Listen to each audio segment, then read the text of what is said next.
The summation of my feelings on our current political discourse and propositions for the salvation of mankind.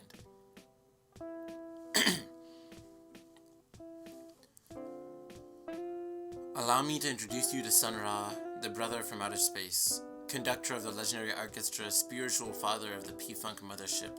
When Sun Ra was a boy, they used to call him Moon Man. At least, that's how the legends go. They called him Moon Man because they found a diary in which he described his transmolecular experience where he was taken by strange beings to a strange place where he was given an otherworldly knowledge of the universe. According to the mythology Sun Ra created surrounding himself, he was a man from the planet Saturn, destined to become a teacher of all humankind. What we know to be true about Ra is that he was born in Birmingham, Alabama in 1914. World War II broke out as Ra was beginning his career as a band director, and after declaring himself politically opposed to the war, he was arrested and shortly released. Whether you buy into the narrative Ra created to surround himself or not, he was a man with an otherworldly knowledge. He knew of life beyond our current confines. When speaking of one of these other worlds, Ra said, "The music is different here. The vibrations are different. Not like planet Earth. Planet Earth's sounds of guns, anger, frustration." When Ra thought of outer space, Ra thought of peace. He thought of potential. He thought of the varying degrees of human experience. Ra was ahead of his time in a lot of senses, but he simultaneously existed within one very distinct and ancient black imaginative tradition. There's this old Kanye West track from the long ago year of 2004 named "I'll Fly Away."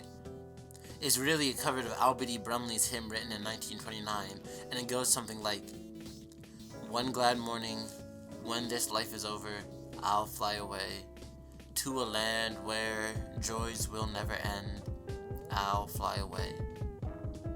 The act of flight is conceptualized here as something holy, but also something extraterrestrial.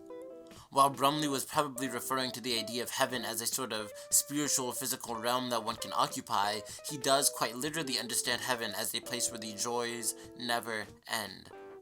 One that sits at the end of a black exodus from Earth, a world without frustration, or anger, or guns. Heaven is a place where the vibes are different. Brumley invites us to hop on his spaceship and fly just as Ra does. Of course, heaven can't exist on its own. Where there is a heaven, there necessarily must be a hell. Not because hell resolutely exists, because metaphorically, hell might be understood as the antithesis of heaven, the absence of all that is good. It is what exists in opposition to heaven. Therefore, to serve as a rudimentary antithesis to Albert Brumley, I'd like to present Immortal Technique. Tech was an old battle rapper that came out of Brooklyn. In his second studio album, Revolutionary Volume 2, on the 15th track, Leaving the Past, Tech said, "Hell is not a place you go if you're not a Christian. It's the failure of your life's greatest ambition." The song is insane. Tech is a crazy writer. The album cover is a black and white image of Bush and his cabinet with bullet holes in their heads splayed across the Oval Office. That doesn't have much to do with the rest of my speech, but I do want you all to understand who Immortal Technique is.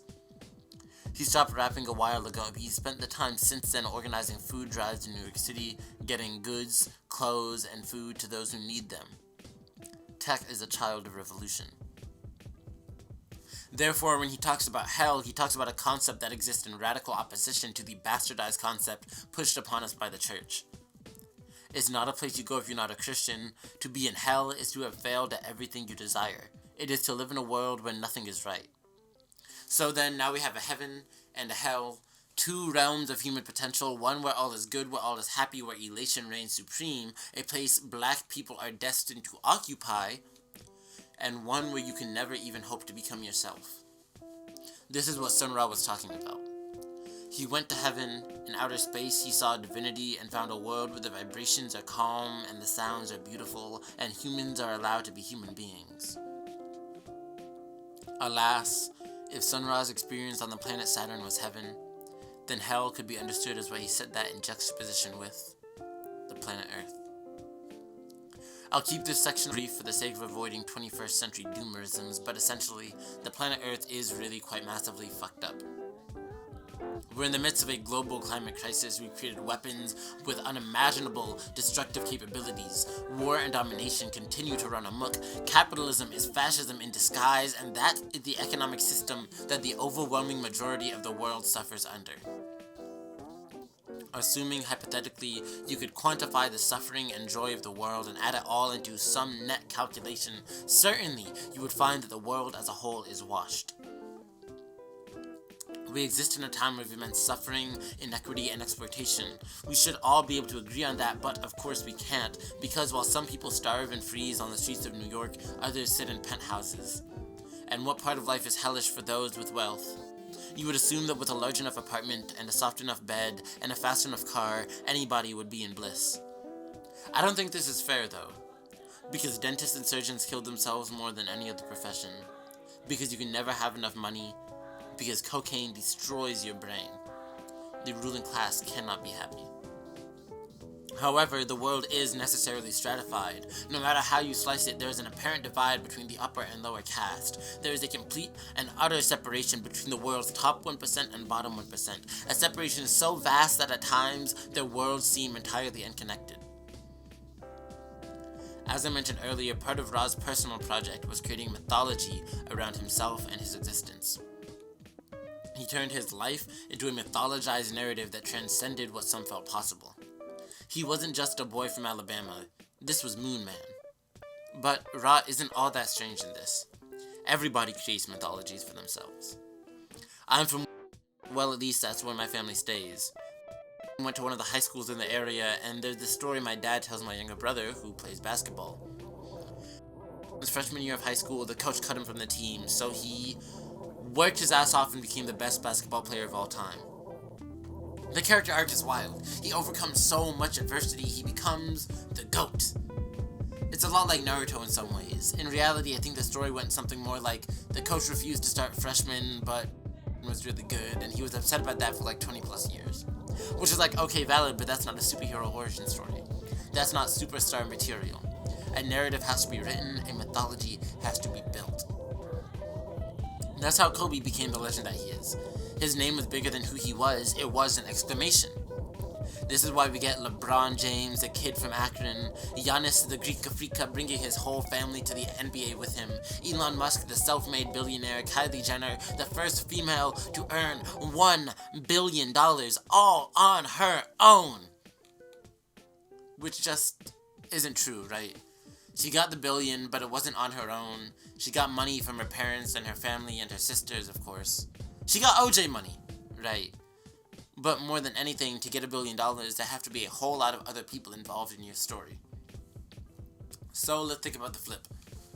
In perfect contrast to Kylie Jenner sit those in Kylie Jenner's factories. For every narrative of economic success, there is one of economic exploitation. For every experience of luxury, there is an experience of service, of being paid to provide that luxury. The modern city, the post-industrial New York, the American skyline, these are all therefore perfect metaphors for the paradigms of human experience.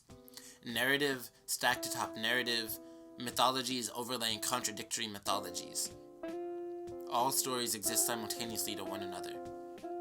The mythologized narrative that Ra created about himself, that he was taken to the planet Saturn to see the truth, this narrative was supported by a simultaneous one of the jazz musicians who used communal living and religious music to lead a band around the world. The real experiences of Ra allow for the artificial mythology to set in. It allowed for Ra to avoid work, it allowed for Ra to avoid war, it allowed him to change his name, it allowed him to be born anew and sacrifice all his personal relations. The city is a physical manifestation of this cultural stratification. When we think about penthouses, we mostly think about the top of the building, of the beautiful view from the top down, but we must also think of every floor beneath the penthouse. Those that allow the penthouse to exist. Of the housekeepers, of the cooks, of the plumbers, of the doorman, all those stories stacked upon one another. That's what the city is. Layers upon layers of pure humanness. But the view from the penthouse is beautiful nonetheless. The suffering of the world goes unseen. Part of the work the beast of capital does is conceal itself. Damnation wears suits, ties, and top hats. But from your home in the sky, close your eyes and listen. What does the world sound like? You can't really escape the city by climbing out of it. You have to fly away. Even from the 100th floor, the city sounds of guns, anger, and frustration.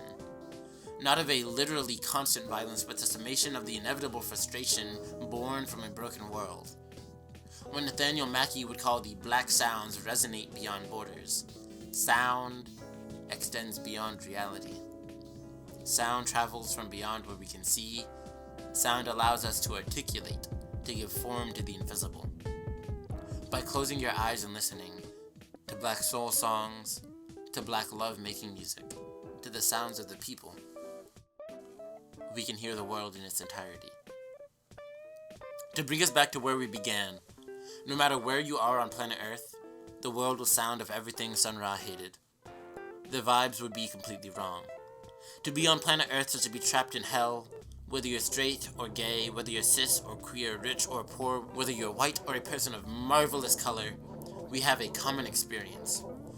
Not of mutual suffering, because some of us suffer more than others, but as a species, we all suffer every day in a dying world. I digress. Ra proposes the third position, not on Earth but far, far away on the outer space planet of Saturn. This position signifies pure difference, utter juxtaposition. Everything is what is not, but in order to get there, we must do more than build away from our problems. We cannot build our way off of planet Earth. We cannot simply obscure the world's suffering. It is not enough to move within this world. Sound carries further than you can see, remember? In order to escape, you must fly away. Yes, in order to escape, you must die.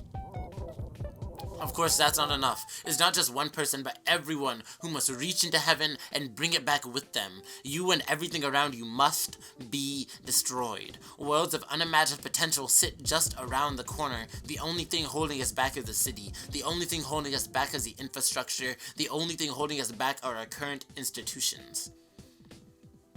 I have spoken rather briefly about the destruction of everything, of the metaphorical concept of death and dying. On that, I have a couple of things to say. First, Lorca says that he who is in possession of a great duende must be acutely aware of his death. Poetry is a play between an artist and their own mortality. With that being said, James Baldwin called the poets the truth tellers of the world, those most acutely aware of our collective demise. I call these people queer. In the 21st century, there is a definitive and distinct new queer panic. As cishet people become more and more aware of the existence of queer people, more and more pressure is applied to us. Simultaneously, as more queer people come into existence, as more queer people realize who we are faced with the reality that the world seeks to destroy us. This is from Foucault's History of Sexuality. Homophobia is born from the homosexual. As genderqueer people then become more and more fixed within our society, transphobia necessarily rises to accommodate it. The new conservative fear overtaking the nation is the inclusion of litter boxes in the classroom. School board meetings are being taken over by anti-furries, the right gets more fanatical, our society is doomed, and the poet knows this. But so do queer people. Almost instinctively. Because we can feel the world seeking to destroy everything that we are. This is what I call the new queer panic. To be queer means, after all, to be strange, to be foreign, to be an imagined impossibility.